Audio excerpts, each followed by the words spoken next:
Shalom from Camp Tamid. I'd like to welcome you back here. We just thought we were working in the garden and we thought, you know what?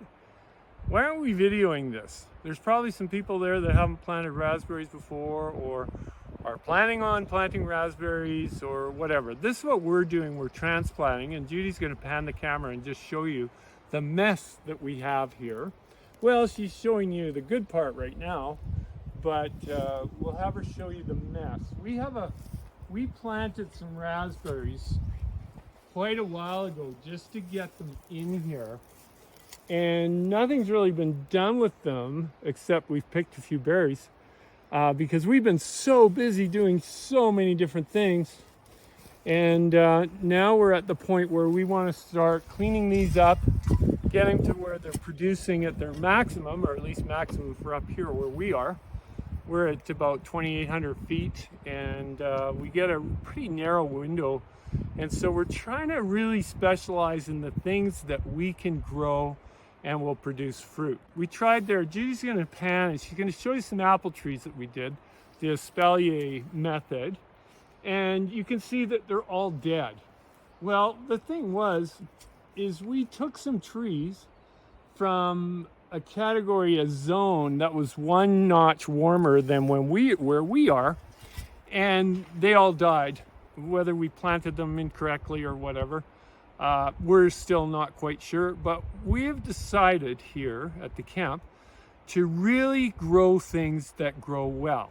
Now, come on over here and we'll show you some potatoes. We had sort of an experiment last year with potatoes, and we came up with this method. We have a fabric underneath here, and we've teed it, and we grow our potatoes in there, and then we put chips on there, and these chips really hold the moisture well, and they have just jumped out of the ground this spring, and it looks like we're gonna have another good crop of potatoes.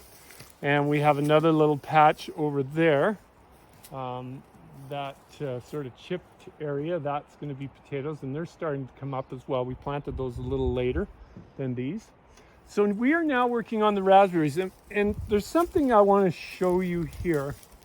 You know, it's things that we always talk about, but I'll tell you, when you work the ground, you really get the lessons that Yeshua spoke about, and you understand them a lot better. And of course, nature is one of God's books to tell us who he is. It actually tells us who the devil is too. And I want to show you something today. So we're transplanting these.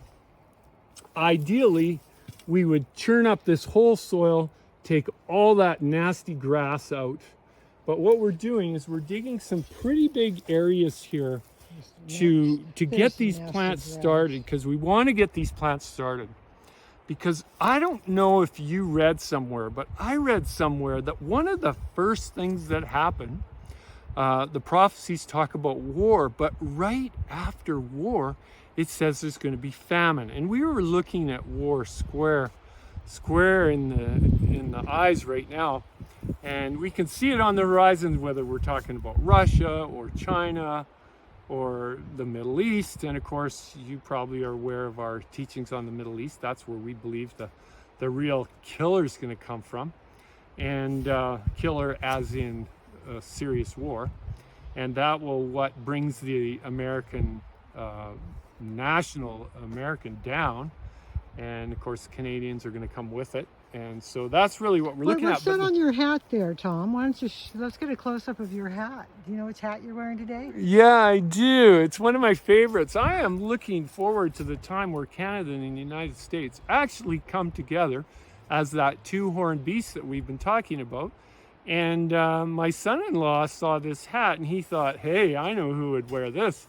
And yeah, it's one of my prophecy hats. Also, I have another one with a big eagle on it, and it says USA, and I wonder who that could be.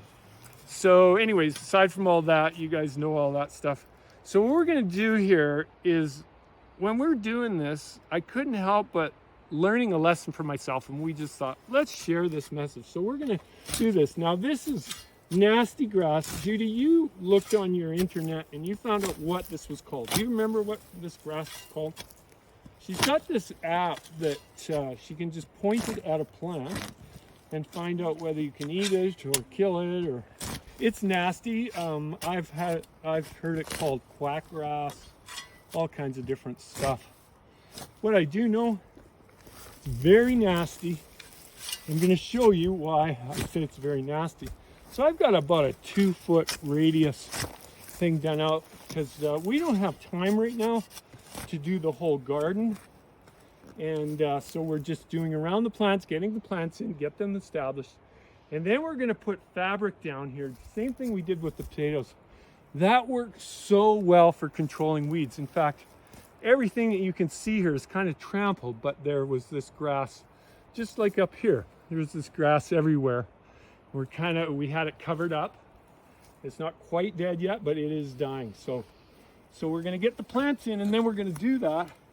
So this here, watch now, get this.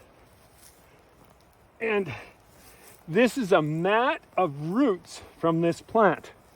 And when I'm going to show you something here that it absolutely makes it impossible to garden, this, I am convinced, is what an enemy has done. This is what you have to get rid of. Otherwise, you cannot garden. And of course, we're opening up places. And look, we had some potatoes in here a couple of years ago, and there's still some remains of that. We find them now and again. And they would have been volunteers had we let them grow, but we want raspberries in here. So there we go. So now I've got and you can see a few spots here on the edges where it just continues. And so ultimately we got to kill that stuff or it's just going to keep going. Now, Tom, you didn't say it now, but every time you've held this up, what have you said? This is sin. Anyone that's had any weeds in their life, they know what I'm talking about. I know I'm talking to the choir here, but yeah, this is actually sin. And unless you get it out all the way, and that's what I like about the Bible, that says neither root nor branch. God is going to take out and eliminate all sin. Who can say amen to that? I can. Well, the thing about that is we want to be on the right side of that equation. And so that's what we want to do. Now, what I'm going to do here, I'm going to do something else here. There's a few rocks here. I don't actually mind having rocks in here. I understand that when you're doing things like this, fruit trees and so on, you could have some rocks in there. And I'm not sure exactly what it does. I've heard talks about it's got to do with magnetism. It's got to do with creating like maybe openings around where the roots can go. I do not know what it does, but I understand anywhere from minerals as well. So I don't mind a few rocks in there. I don't like a whole bunch. But and then we got this really nice soil from a place called Nature's Gold in Kelowna. And I know somebody's probably going to write in and tell me, oh, that's got poison in it. Maybe it does. But I'll tell you what, our tomatoes are just loving this stuff. So I think it's got some good stuff in it. Not sure what all's in it, but anyways, it's supposed to be fairly natural. We'll find out. So now we're going to get a raspberry plant again, because we're trying to make rows, decent rows here. We're going to ultimately have some really nice rows of raspberries that we're thinking are going to produce really well. So I just clean this out, make sure I'm getting just what I want. Tom, you were talking earlier about how those roots all hide in the darkness. Yeah. And how that's such an object lesson for sin. Yeah. It reminded me growing up on the farm in Nebraska and the grain bins. And rats could get in there and birds could get in there. I don't know how. But it'd be so dark. And when you would open up the door of that grain bin, two things would happen. The rats would start running and the birds would start singing. And that's such an object lesson of when light is exposed. Those The rats run and the light goes in. Exactly. And that's what we have to do. Let the light in. It exposes the darkness and the darkness flees away. And that's what we have here. And we have lots of nasty grass in here. And at a cost, we're going to do some damage here. And that's what that's kind of what Yeshua was referring to when he said, you know, let the weeds grow together with the wheat until the harvest, because in uprooting some of the weeds, you're going to destroy some of the wheat. And so we do believe that really he was referring to the idea that some of the weeds, possibly, if they're referring to people, may change their ways. And so I think he was trying to tell us to be very careful with judging and so on, that we just don't throw people into the fire before the time. And we want to let God do that. But when it comes to gardening, I'm going to try and get most of this stuff out of here. I got to be careful to a degree, or otherwise I'll just end up with nothing but the root ball of that. And I'm going to have to go with this, because anymore I'm kind of living dangerously on this raspberry plant as it is. So what I'm going to do here is exactly what Yeshua said. When you plant in good soil, what's going to happen? You're going to have many-fold of a harvest. And so if we're going to go to the work of transplanting all this, we want to give them the best possible opportunity to do well. So we want to put some of this good soil in here, and that's going to really help.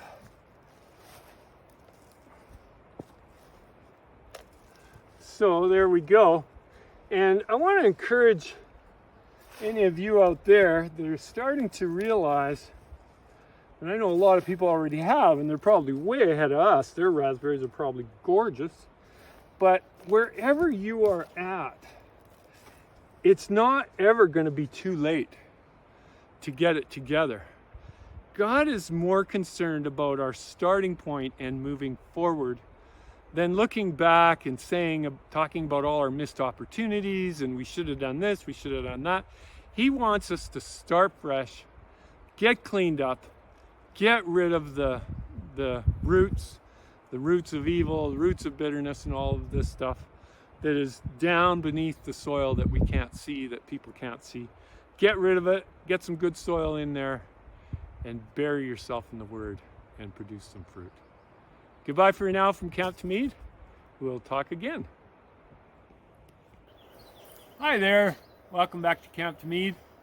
And we've got our crazy puppies, always looking for attention. Anyways, let's get to our gardening. Okay, there you go. There you go. All right, so we had you looking at what we were doing some transplanting.